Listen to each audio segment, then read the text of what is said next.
Here's a story that got many of us concerned in the country, and that's food security, which is one of the utmost important components in this economy, and it's in times of turmoil. Power cuts have had far-reaching consequences on many sectors, including the agricultural sector. For more on this, we speak to Christo from Rheede from Agri SA. A very good evening to you, Christo, and thank you for joining us this evening. Now, you have on many occasions expressed the different concerns those operating in agribusiness have raised, and the concerns around food security in the country. You're now calling on government to actively get on board in providing support to the industry. What exactly is your ask from the government at this point? We've been part of a ministerial task team that were tasked to look at specific solutions. And one of the solutions that we've put on the table was that let's see which lines we can sort of isolate. Those lines are dedicated to agricultural companies that process food, also agricultural regions where huge amounts of produce is being produced. And yes, that process is underway, and I'm very happy to say that at the provincial level, our agricultural businesses, as well as the Agri SA structures, are really working very closely with ESCOM to identify those lines and to just make sure that they either get no load shedding or they get lower levels of load shedding. So that's one of the big interventions that we have been suggested, and it's now currently being implemented. And then secondly, we're very happy that the Minister has also announced an energy fund where farmers can apply for a grant portion as well as a loan portion to acquire solar panels and also make other investments to become more independent in terms of electricity generation. So with that then, while those plans are being implemented, how secure is South Africa's food stock, if you will, at this point in time? It's not that we are a food scarce country, we're just unable to produce and process the food. So when you speak to the different stakeholders in the industry, what are they raising in terms of availability and security of food at this very moment? I want to emphasize that South Africa is relatively food secure. We've had very, very good years behind us. This year also, I think our estimates for our summer grains are in the region of more than 15 million tons. We also have exported some of that to international markets. Our fruit industry, our vegetable industry is still doing quite well. And yes, our meat industry has suffered a setback due to the fact that many of our abattoirs, our feedlots, they actually do not have the ability to slaughter animals on a large scale. And obviously, our retailers also do not have the ability to keep a lot of meat in cold storage facilities, because with load shedding level 6, it is becoming a challenge. So yes, in some industries it's still going well, others are struggling, and many farmers are with their backs against the wall because they have to fork out a lot of money to buy diesel, to install solar panels and so forth.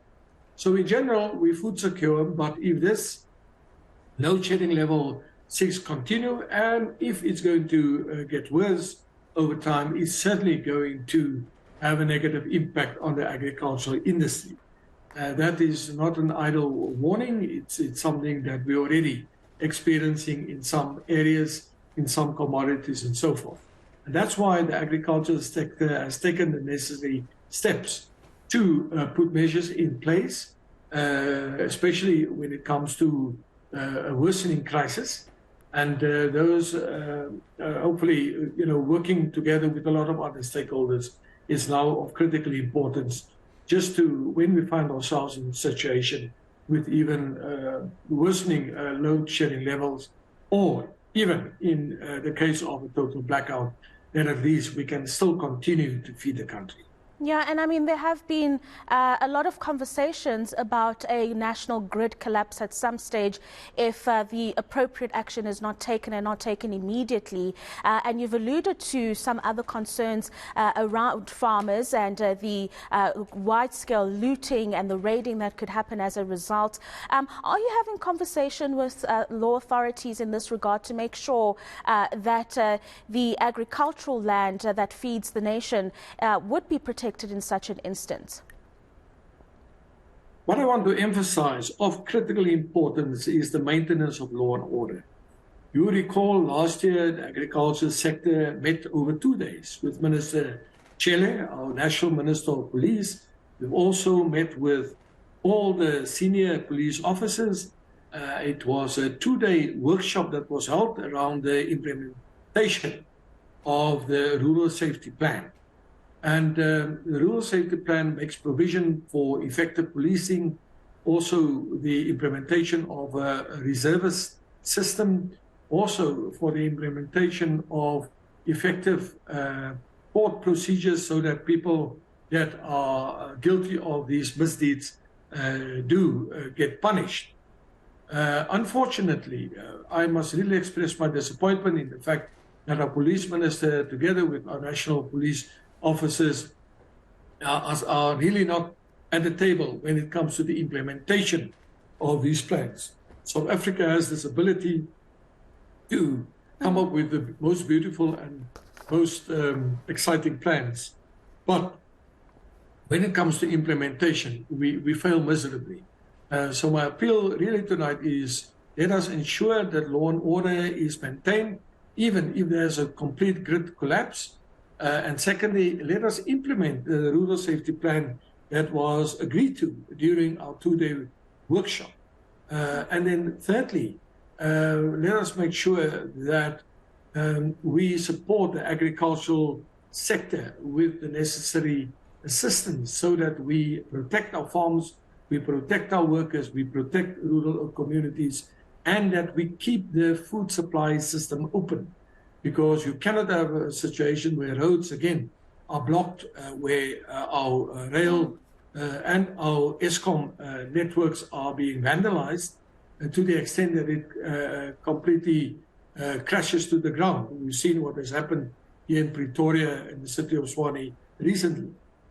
So now is the time for our police sector, together with our farming sector, really to put our heads together to ensure that our food system is not in any way being compromised due to the fact that our people get out of hand and people do not care what the implications of that will be. Because over the short term, you will have food.